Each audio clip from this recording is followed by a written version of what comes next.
하나님 감사합니다. 허물과 주로 죽었다는 여러 가지 증거들을 삶 속에서 확인을 합니다. 중요한 것은 그런 우리들을 사랑하시고 축복하셔서 하나님 자녀의 신부 권세를 누릴 수 있도록 축복하시고 치유하여 주시고 회복하여서 누릴 수 있도록 하신다는 것인데, 하나님 아버지 하나씩 내 안에 잘못 각인된 것들을 치유하시고 회복하여서 세계 복음화를 이뤄나가는 증인의 삶이 될 수 있도록 축복하신 하나님, 오늘도 하나님의 말씀을 듣습니다.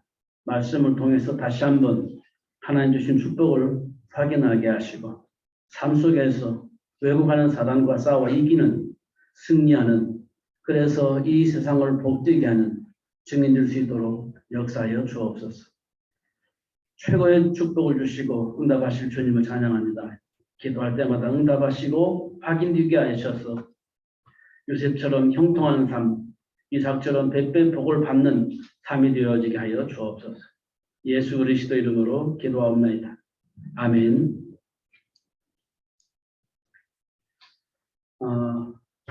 우리 내면에 뿌리 내려져 있는 것들이 있습니다. 하나님께서 처음에 우리에게 주시는 뿌리는 하나님과 함께하는 삶을 누릴 수 있도록 언약을 주신 것입니다. 그 언약을 통해서 우리 삶과 생각을 지배할 수 있도록 그렇게 축복을 해주셨습니다. 그런데 창세기 3장 이후에 그 언약은 내 안에 영향을 입힐 수가 없게 됩니다. 하나님을 떠나면서 마귀가 우리 영혼을 지배하기 때문에 하나님의 말씀이 우리 삶을 지배할 수 없는 상태에 이르게 됩니다. 그러면서 우리 안에는 하나님과 상관없이 마귀의 속성인 욕심이 뿌리를 내려서 작동되어지게 합니다. 그건 나도 모르는, 또 근본도 모르는 그런 것입니다.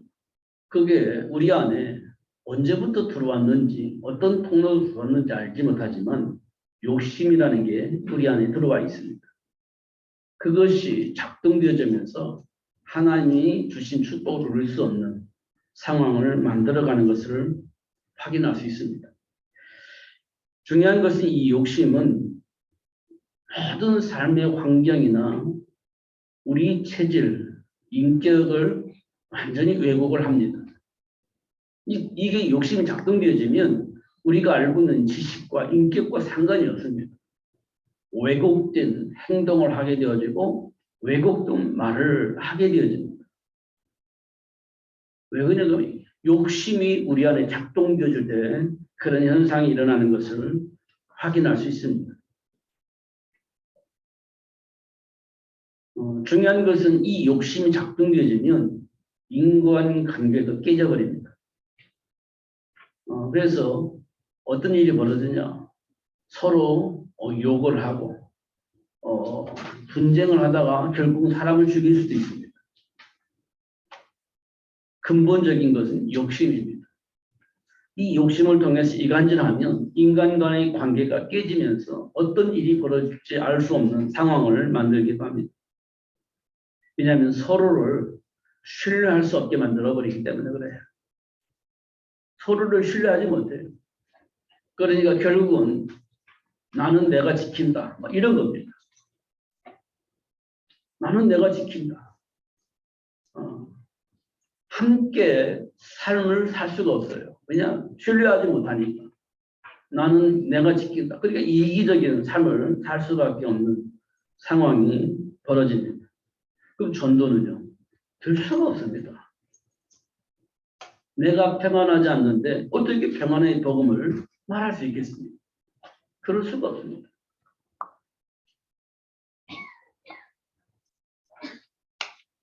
이런 모든 삶의 배경이 우리 안에 있는데 그거를 굉장히 합리화시킵니다. 세상이 그러니 어쩔 수 없다. 이런 겁니다. 그리고 과학이라는 것을 통해 합리적인 논리를 이용하여서 인간의 정체성, 본래 주어진 정체성을 왜곡을 합니다. 과학이라는 것을 통해서 하나님 주신 본래 인간의 정체성을 왜곡을 합니다. 하나님의 말씀을 불신앙하는 거죠. 그러면 우리가 예수를 왜 믿죠? 그냥 종교 생활하는 겁니다. 예수를 믿는 게 아니고 교회를 다니는 거예요. 그런 사람들이 많습니다. 그래서 교회 안에서 수많은 분쟁이 일어납니다. 왜 그럴까요? 서로 안 맞아요. 뭐가 안 맞아요? 내 생각과 안 맞는 겁니다. 내 감정과 안 맞는 거예요. 내 경험과 내 체험과 안 맞는 겁니다. 그럼 어떻게 해요? 서로 대화를 하다가 분쟁하는 거예요. 그럼 그 중심에 뭐가 있어야 됩니까? 예수님이 이 땅에 왜 오셨는지에 대한 답을 가지고 있으면 그 문제가 해결되어집니다. 근데 예수님이 왜 오셨는지를 모르면 이 문제는 해결할 수가 없어요. 내 마음이 안 맞은 거예요. 서로가 안 맞아요. 그럼 함께 할 수가 없는 거죠. 예수를 왜 믿는지에 대한 분명한 답을 가지면 그 문제는 해결되어집니다. 아니, 어떤 문제가 있어도 해결되어지게 되어 있습니다.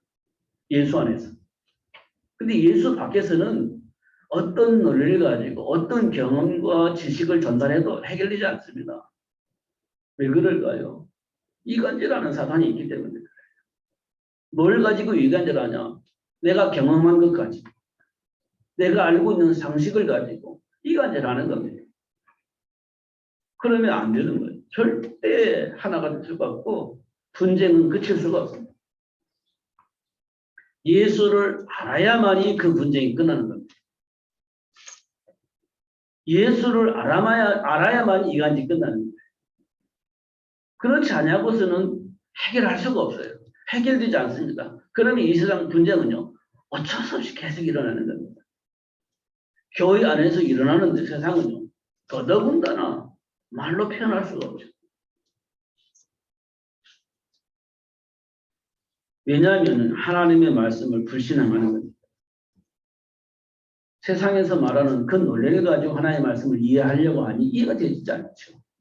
하나님의 말씀을 불신앙하는 겁니다. 그럼 인간의 삶은요, 왜곡되어져 버리는 겁니다. 왜곡될 수밖에 없어요. 그래서 우리 인간에게 가장 중요한 것은 인간의 정체성을 빨리 회복하는 겁니다. 그거 외에는 방법이 없어요. 이 세상의 모든 사람들이 왜 운명과 팔자에 같은 삶을 살아야 되는지 그 이유와 배경을 아는 것이 매우 중요한 겁니다. 세상 사람들의 생각하는 대로 성공의 길을 가려고 하다 보면 하나님과 멀어지게 되어 있습니다. 성공의 길을 가려고 하다면 하나님의 말씀이 내 안에 들어올 수가 없어요. 그러면 그 길을 갈 수가 없는데 이런 생각을 하니 하나님의 말씀을 받아들일 수가 없습니다. 아니 받고 싶은데 마음의 소원은 꿈 같은데 현장에 나가면 그렇게 할 수가 없는 겁니다. 그러면요 지는 거예요. 지는 겁니다. 그러면 우리는 어떻게 되겠습니까? 창세기 6장에 네피lim 문화 속으로 흡수되어져 버리는 겁니다. 왜냐하면 그 길을 가면 성공도 하고 내 미래도 보장되어지는 것처럼 보여지니 그 길을 가는 겁니다. 하나님의 말씀은 안 믿는 겁니다. 그게 창세기 6장 네피lim 문화입니다. 하나님은요 우리에게 그 모든 것들을 낱낱하게 다 알려주고 있습니다. 왜 이럴 수밖에 없는지 성경은 다 기록되어 있어요. 이미 다 기록해 놓았어요. 알 수 있습니다. 창세기 3장 사건은 인간의 문제고요. 창세기 6장 문제는요. 사회 문제입니다. 11장은요. 보장된 축복을 모르는 인간의 삶의 모양입니다. 이 세 가지 중에 우리는 다 포함되어 있어요. 하나도 포함되어 있지 않는 곳이 하나도 없습니다. 다 포함되어 있어요. 원인은 뭐냐? 정체성을 잃어버렸기 때문에 그렇습니다. 그래서 정체성을 아는 것은 매우 중요합니다. 그래야 하나님이 주신 언약의 이유를 알 수 있고 하나님이 주신 언약을 통해 삶의 현장에 준비된 축복을 볼 수가 있습니다. 그리고 그 축복을 누릴 수 있는 배경이신 그리스도를 알 수 있기 때문입니다. 정체성이 회복되어져야 삶의 현장에 준비된 축복을 볼 수 있고 그 축복을 누릴 수 있는 길 되신 예수를 알게 되어진다는 겁니다.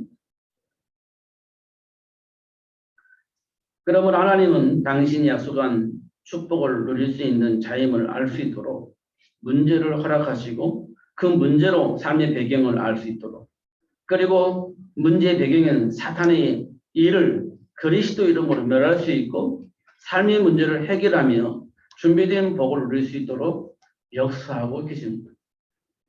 성경에 보면 역사하셨고 지금 우리와 함께 하셔서 그 축복을 누릴 수 있도록 역사하고 계시는 겁니다. 세계가 복음화 되어지는 그때까지 그렇게 역사하고 계시는 것을 확인할 수 있습니다. 그러나 이런 삶의 배경을 모르는 자들의 삶은 현장의 문제를 해결하며 사는 것이 인생이라고 말합니다. 인생은 다 그런 거야. 문제도 만나고 그 문제를 해결하며 사는 것이죠. 그게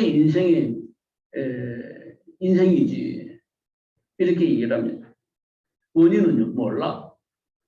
어떻게 해결해요? 몰라. 그러니까 뭐 문제 만나면 어떻게든지 그 문제를 해결하며 사는 거야. 그게 인생이야. 라고 얘기를 하는 겁니다. 이 말은 뭘 의미하느냐면 어떤 문제를 만나도 그 문제는 해결할 수 있는 문제야. 해결할 수 있는 능력이 있어. 인간이 그런 능력이 있어. 인간이 못할 게 뭐가 있어? 다 할 수 있는 거지. 인간의 능력은 한이 없어. 모든 걸 다 할 수 있어. 낙심할 필요도 없고 불신할 필요도 없어. 다 할 수 있어. 인간은 그런 능력을 가지고 있어. 라고 얘기를 합니다. 그게 교만입니다. 교만입니다. 이 교만한 생각을 가지고 사는 사람들은요, 결국 어떤 일이 벌어지냐, 삶을 포기해야만 하는 그런 삶의 문제를 계속해서 만나게 되어지는 겁니다. 왜 그럴까요? 돌이켜서 하나님이 주신 축복을 발견하고 누릴 수 있도록 그 축복을 회복할 수 있도록 하기 위해서 해결할 수 없는 문제들 계속 만나는 거예요. 하나님께서 뭘 주냐? 계속 기회를 주는 거예요. 하나님 주면 축복을 누릴 수 있도록 계속 기회를 주는 겁니다. 그런데 이 교만한 마음이 그 기회를 찾지 못하는 겁니다.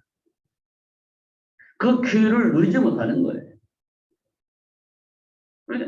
내가 할 수 있고 우리는 할 수 있고 뭐든지 할 수 있다는 이 교만함 때문에 하나님이 주시는 기회를 못 찾는 겁니다. 현장에서 만난 문제의 진짜 배경은 원인은 무엇일까? 문제를 해결할 진짜 답은 무엇일까? 문제의 원인과 해결할 수 있는 답을 아는 것이 진짜 축복인 거예요. 여러분이 가지고 있는 진짜 문제의 배경이 뭐냐? 그 문제를 해결할 수 있는 진짜 답은 뭐냐? 이렇게 질문을 통해서 원인도 알고 답을 안다면 그 사람은 정말 복을 받은 사람이에요.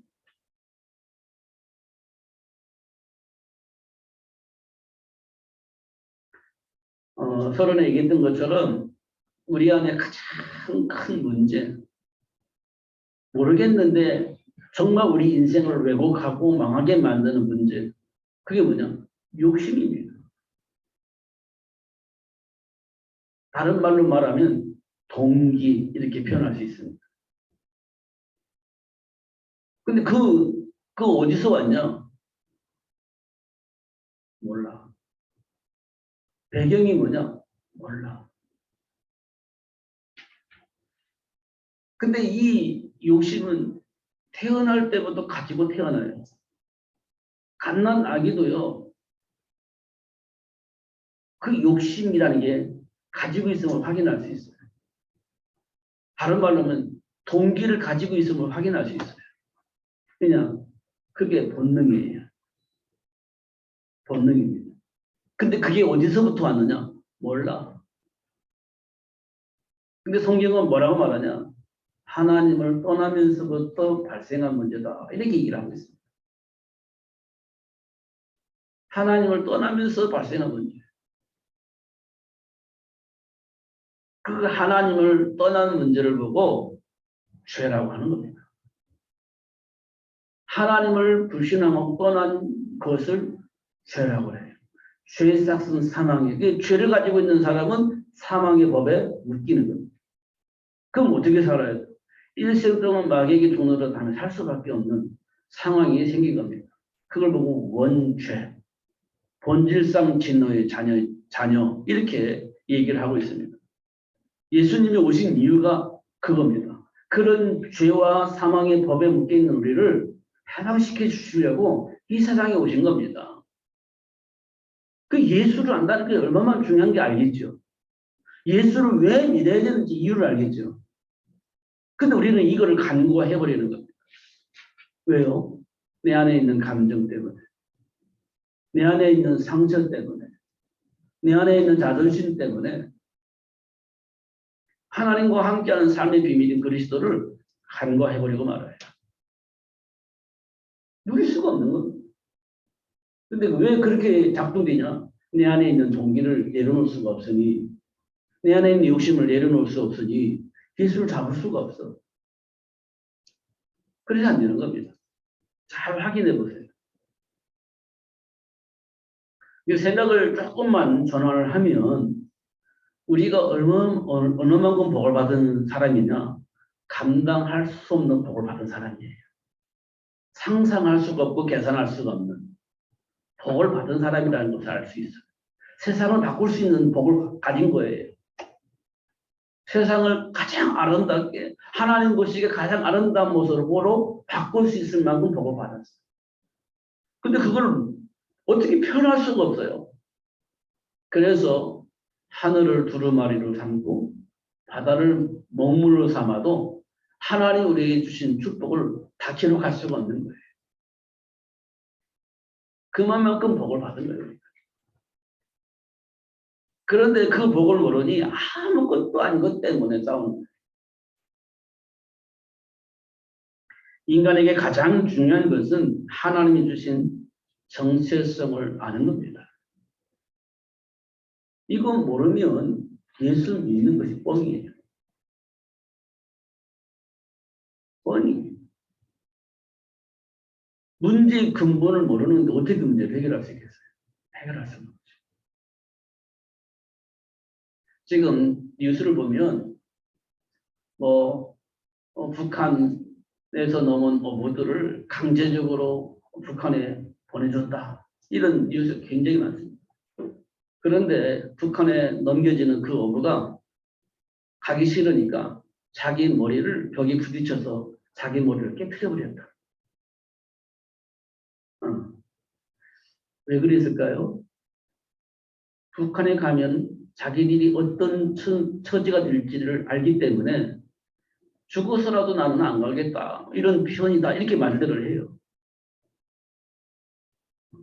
그런데 이쪽에서는 북한에 가고 싶어 해서 보냈다. 이런 말을 합니다.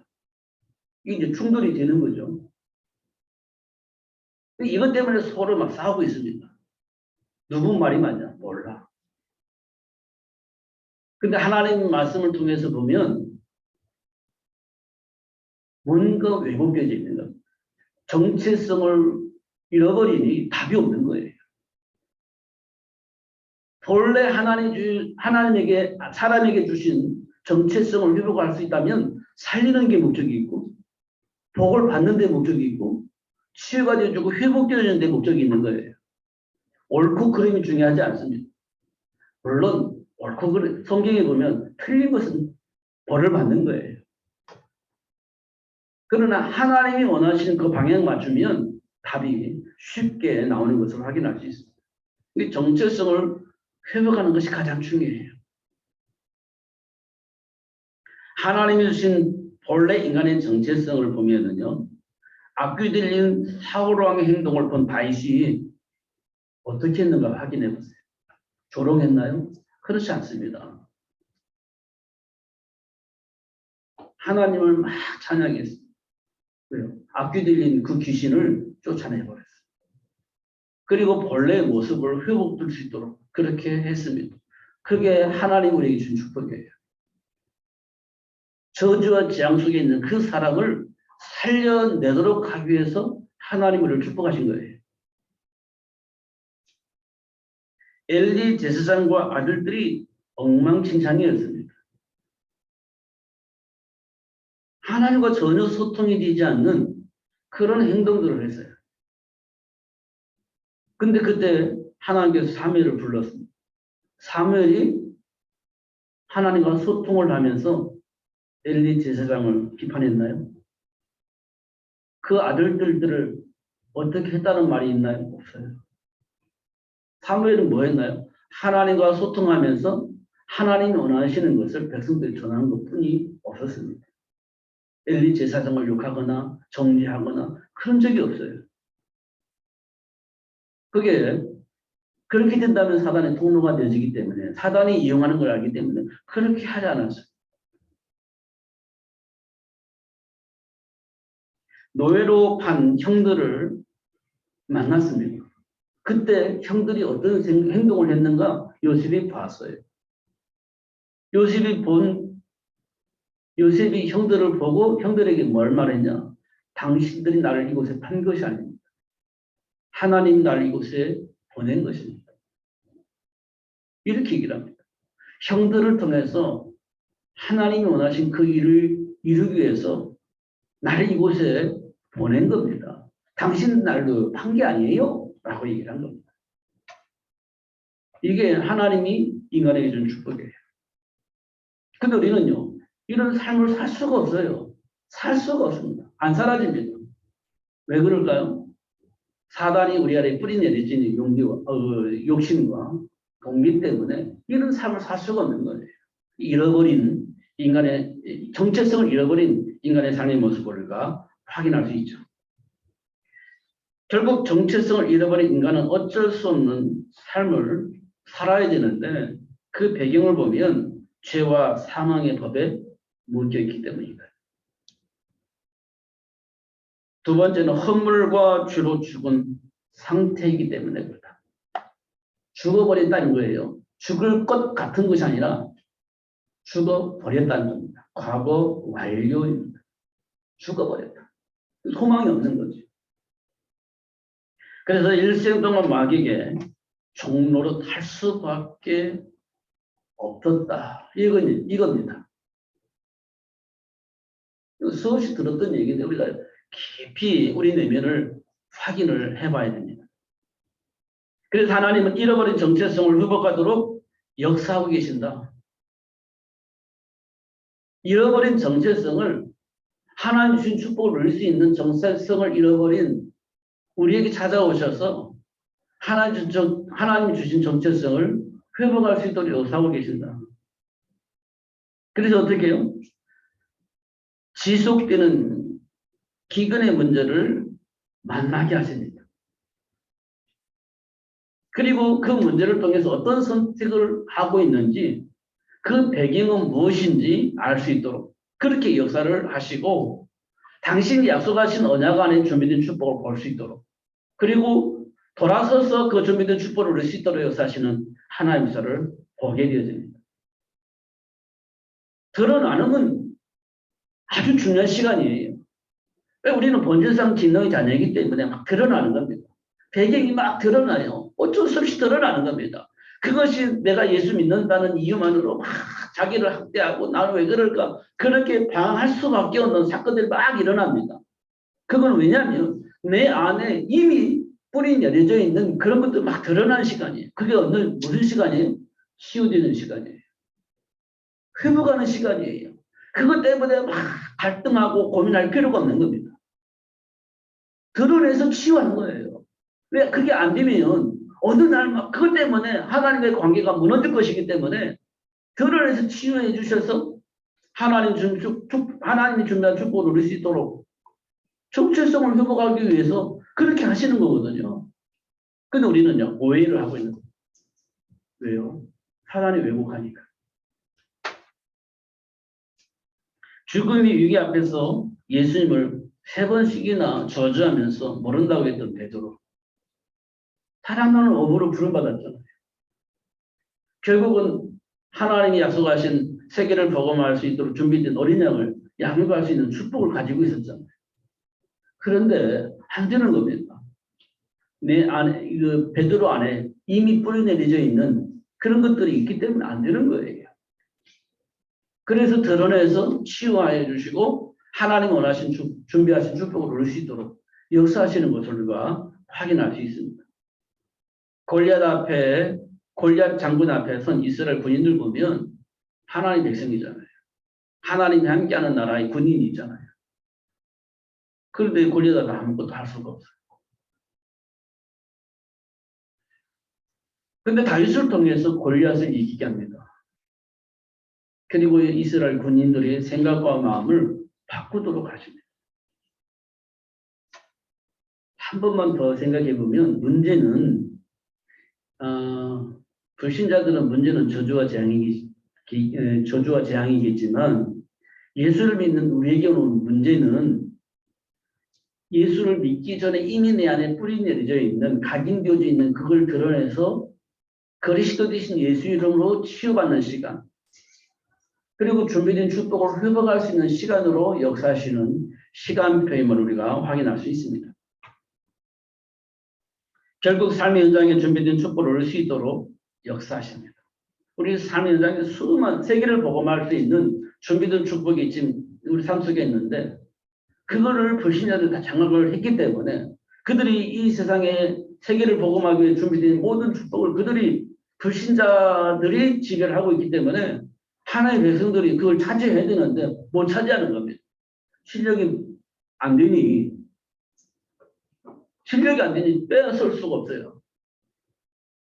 실력이 있어야 뺏어올 거 아니에요. 뺏어올 수가 없어. 실력이 안 되니까.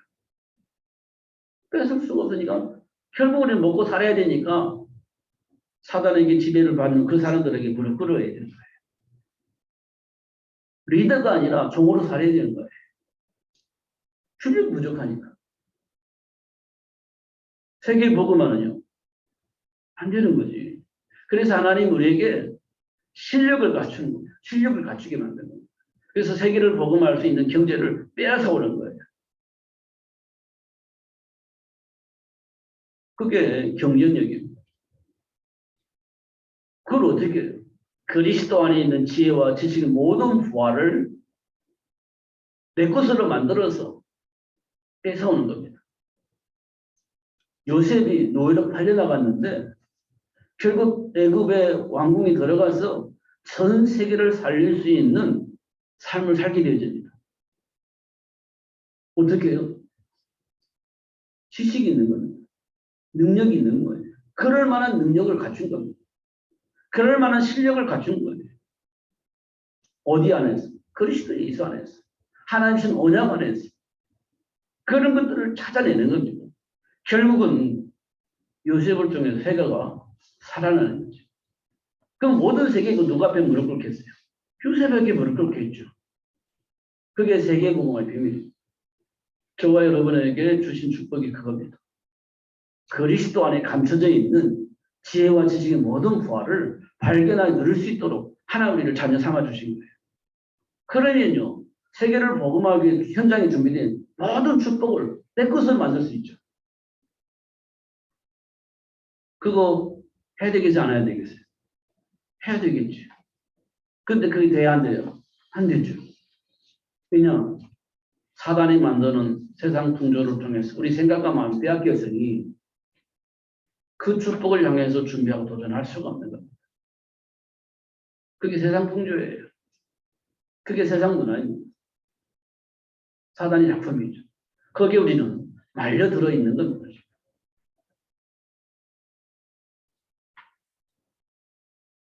복의 근원으로 부름받은 아브라함은 결국 뭘 준비하죠? 이삭을 준비합니다. 세계를 복음할 수 있는 복의 근원인 이삭을 준비를 해요. 이삭이 없으면 끝나는 건데 하나님이 원하시는 세계 복음화를 이루어 나갈 수 있는 이삭을 준비를 하시는 것을 볼 수가 있습니다. 사람 나는 업으로 부름받은 베드로는 세계를 복음할 수 있는 준비된 제자를 세계를 복음할 수 있는 제자로 양육할 수 있는 축복을 누릴 수 있도록 역사하셔서 세계를 복음할 수 있는 어린 양을 양육하는 것을 보게 되어집니다. 로마 복음화를 위해 부름받은 바울은요, 로마 복음화를 이루어나갈 수 있는 제자를 곳곳에 찾아 세웁니다. 이걸 보고 우리는 전도 제자라 얘기를 하죠. 우리 하나씩 하나씩 확인해야 됩니다. 정말 하나씩 하나씩 확인해야 돼요. 그냥 교회에 다니면서 그리스도 언약 붙잡고 세계 복음을 향해서 기도하고 다 하는데 현장에서는 마귀에게 종로를 타는데 마귀에게 종로를 하고 있는지 안 하고 있는지 그 자체도 몰라. 사단과 싸워 이겨야 되는데 사단과 싸워야 할 이유를 몰라. 그냥 모르니까. 근데 우리는 그리스도 언약 붙잡고 세계 복음을 향해서 기도하는 겁니다. 현장에서는 영적 싸움을 할 수가 없어. 영적 사실을 못 보니까. 그런 상황이 되었습니다. 그런 상황이 되어져 버린 겁니다. 그래서 우리가 하나님 원하시는 거 뭐냐면 현장에서 역사하는 사단이 어떻게 역사하고 있는지 그리고 그 사단의 일이 이기는 방법이 무엇인지 알게 하시는 거예요. 가인과 아벨이 어떤 일, 가인과 아벨 사이에 무슨 일이 벌어졌죠? 가인이 현장에서 아벨을 죽인 거예요. 왜요? 아벨은 복받고 가인은 복을 받지 못하니까 복을 받지 못하는 가인이 내 안에 있는 감정이 막 불리듯이 일어나는데 그걸 관리할 수가 없어. 그러니까 괜히 아벨을 죽인 거거든요. 그게 삶 속에서 일어나는 일들이. 그리고 요셉이 언제 노예 팔려나갔죠? 양치는 그 현장에 찾아갔다가 요셉이 형들에게 잡혀 죽을 뻔했다가 노예를 팔린 거예요. 이게 현장에서 일어난 일이에요, 그게. 그렇지 않습니까? 그런 일들이 우리 삶 속에 일어나는 겁니다. 다윗이 골리앗을 어느 곳에서 죽였죠? 전쟁터에서 골리앗을 이긴 겁니다. 골리앗을. 전쟁터에서 이긴 거예요. 그게 현장인 겁니다. 그 현장에서 만군의 여호와의 이름으로 골리앗을 이겨버리는 겁니다. 현장에서 싸움이에요. 그럼 우리는 현장에서 싸워야 되겠죠. 사단과. 그럼 하나님 약속하신 축복을 누려야 되겠죠. 현장에서. 이것이 지금 우리에게 잘 안 보인다. 이렇게 볼 수가 있습니다. 그러니까 하나님께서 이런 내용들을 하나씩 하나씩 확인할 수 있도록 기록해 놓으신 겁니다. 결국 그 사실을 알고 있는 요셉은 노예가 된 그 현장에서 하나님이 준비하신 축복을 누리게 되었습니다. 보았기 때문에 이럴 수 있죠. 어떻게 보았나요? 언약 붙잡고 기도했어요. 노예 생활 속에서 어떻게 언약 붙잡고 기도했을까요? 아침에 일어나서 잠자기 전에 그거밖에 할 수가 있는 게 없어요. 노예니까. 그 시간을 이용해서 하나님과의 소통이 되어진 겁니다. 하나님 약속하신 언약 속에서 소통이 되는 거예요. 그 소통이 되어지니까 현장에 준비된 축복을 보수게 되었고 그 복을 누리게 된 겁니다. 그게 요셉이 형통하게 되어진 비밀입니다. 다윗도 양을 치면서 하나님이 나와 함께 계시는구나 이런 걸 확인했고 그 힘을 가지고 골리앗을 이긴 겁니다. 그럼 다윗은 뭐 했겠어요? 말씀 붙잡고 묵상하는 시간을 안 놓쳤겠죠. 다윗은 특별히 사울왕이 자기를 죽이려고 막 할 때 뭐라고 고백했냐? 여호와는 나의 목자시다. 그러므로 내게 부족하지 않아. 우리가 또 하나님 살아계십니까? 안 살아계십니까? 하나님 지금 나와 함께 계십니까? 안 계십니까? 막 불신앙 속에서 막 그렇게 아니에요. 근데 다윗은 여호와가 나의 목자시기 때문에 나는 부족하지 않아. 하나님 나를 쉴만한 물가로 인도하고 계시는 중이야. 결국 시냇가에 심겨진 나무처럼 열매를 맺도록 하나님이 축복하실 거예요. 하나님이 주신 언약 안에서 보니까 그게 보이는 겁니다. 그럼 고백이 되어지는 거죠.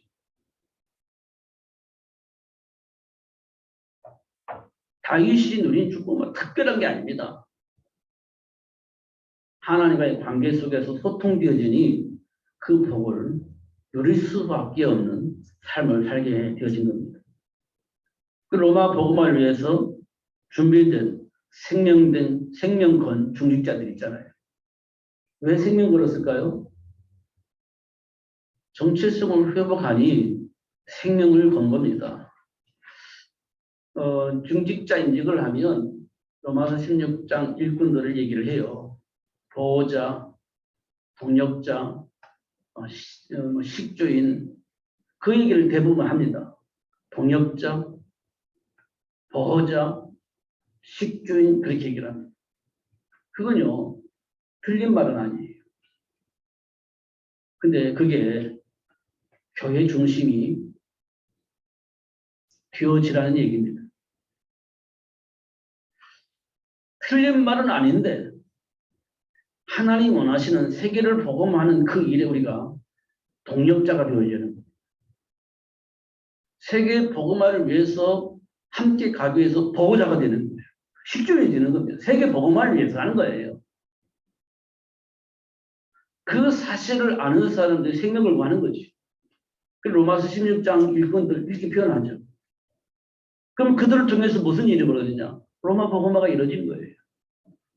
안디옥교회가 유명해진 게 아니고 빌립보 교회가 유명해진 게 아니고 로마 복음화가 이루어지는 그 일에 쓰임을 받은 거예요. 잘 확인해 보면 그렇습니다. 그럼 우리는 뭘 해석해야 되냐? 세계 복음화, 현장 복음화, 예수가 그리스도임을 이 세상 모든 사람이 알 수 있도록 증거하는 교회, 그런 일꾼이 되어져야 되는 겁니다.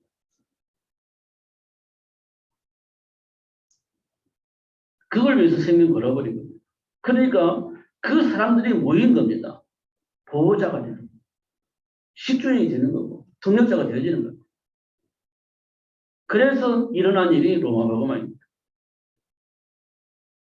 그 축복을 삶 속에서 누릴 수 있도록 하나님이 역사하고 계신다. 인간이 누릴 정체성의 축복을 알게 하신 하나님, 사단의 일을 정복할 수 있는 축복, 사단의 일을 정복할 수 있는 축복, 본래 하나님 주신 축복입니다. 사단의 일을 정복할 수 있도록 하나님을 창조하셨다는 거예요. 하나님 나라를 회복하여서 하나님 전 세계 모든 사람들에게 이 사실을 알려서 사단과 싸워 이길 수 있는 권세가 주어졌음을 알고 사단과 싸워 이길 수 있도록 축복하신 겁니다.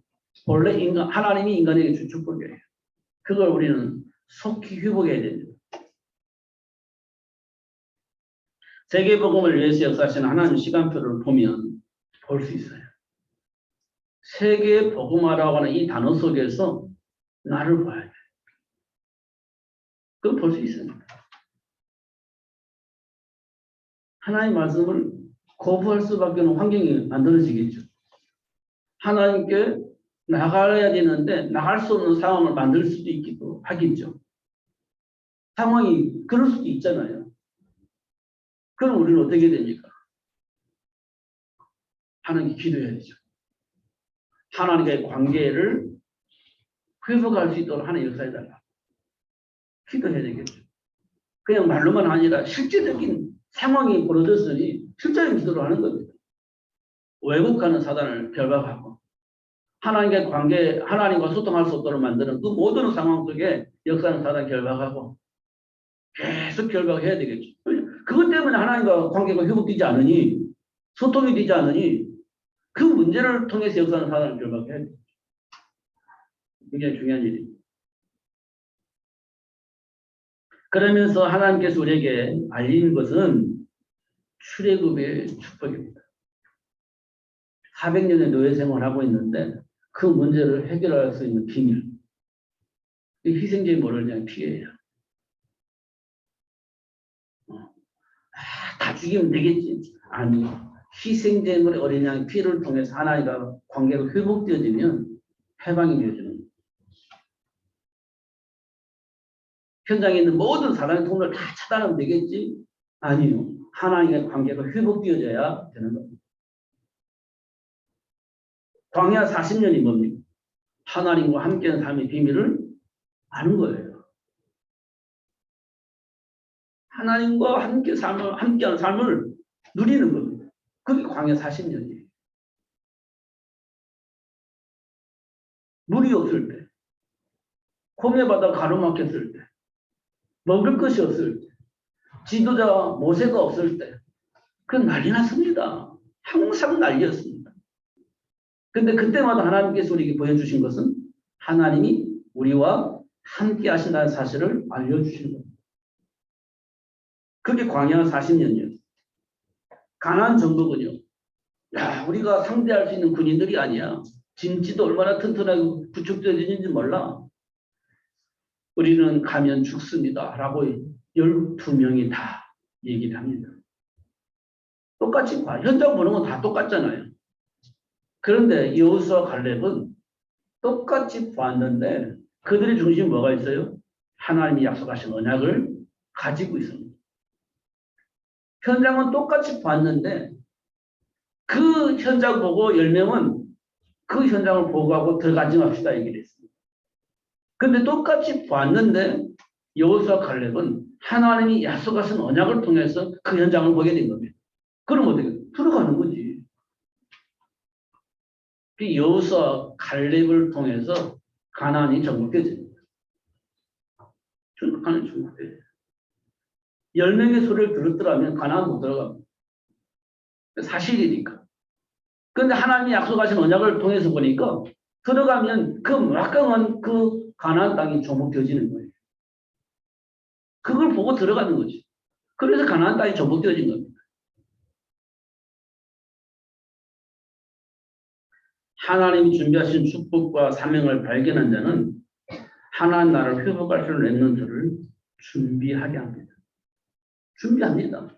그리고 지금 우리가 렘넌트 운동하는 얘기가 세계 복음화를 해야 되기 때문에 세계를 복음화할 수 있는 제자, 렘넌트를 준비해야 된다라고 얘기를 하고 있는 겁니다. 단순하게 우리는 너 착하게 만들자 이런 게 아닙니다. 세계를 복음화할 수 있는 그리스도를 알고 있는 그리스도의 복음이 들어가야 삶의 문제가 해결되어져야 된다는 사실을 알 수 있는 제자를 만들어내는 겁니다. 그게 렘넌트 운동이에요. 좀 있으면 WRC가 있잖아요. 왜 할까요? 세계를 복음화할 수 있는 렘넌트가 양육되어져야 되기 때문에. 그리고 마음을 갖춰야 해서 기도해야 되기 때문에 메시지 듣고 기도하면서 준비하고 도전하는 겁니다. 그게 WRC입니다.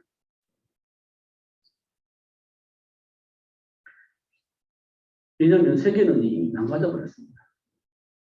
복음이 와해되어 있습니다. 그 사이에 세상의 모든 사람들은 총동원하여서 정치, 경제, 문화를 완전히 장악해버렸습니다. 하나님이 준 축복을 완전히 왜곡하여서 세상 문화가 얼마나 이상해졌는지 몰라요. 그런데 세상 문화가 이상해졌다는 사실을 몰라. 당연한 거라고 생각하는 겁니다. 그 세계복음화? 말이 좋지 세계복음화 그건 의미가 없는 겁니다. 그래서 우리들끼리 막 서로 싸우잖아요. 그럼 돼? 안 되지? 이렇게 싸우고 있는 겁니다. 그러면서 맞는 말을 하면서 하나님과의 관계가 멀어져 버리는 거예요. 틈이 생겨버리는 거예요. 그 틈을 통해서 사단이 이간질하면요. 4분 5열 되지는 거예요. 누가 좋아하겠어요? 사단이 좋아하겠죠. 그런 일들을 우리가 아무렇지도 않게 당하고 있는 거예요. 아무렇지도 않게. 왜 그러냐? 죄와 사망의 법에 묶여있기 때문에. 나도 모르는 죄와 사망의 법. 이게 묶여있기 때문에. 무의식 속에 사단의 바람에 물을 꽂는 거예요. 근데 그 문제를 해결하시려고 예수님이 오셨다. 죄와 사망의 법에 묶여있는 우리를 해방시켜 주시려고 예수님이 오셨다. 됐죠. 다시 한번 확인하시고 자녀 10억 원세를 누리면서 승리하시는 여러분 되시기를 예수님의 이름으로 축복합니다. 기도하겠습니다. 하나님 아버지 감사합니다. 오늘도 최고의 복을 주셔서 감사하고 알게 해주셔서 감사합니다. 누리면서 살 수 있도록 성령으로 충만하게 하여 주옵소서. 어떤 상황 속에서도 속지 않고 자녀의 신명원세를 누리면서 사단의 조직을 무너뜨리면서 하나님 나라를 회복하는 삶이 될 수 있도록 축복해 주옵소서. 세계를 복음하기 위해서 준비된 우리 렘넌트들을 세울 수 있도록 축복해 주옵소서. 예수 그리스도 이름으로 기도하옵나이다. 아멘.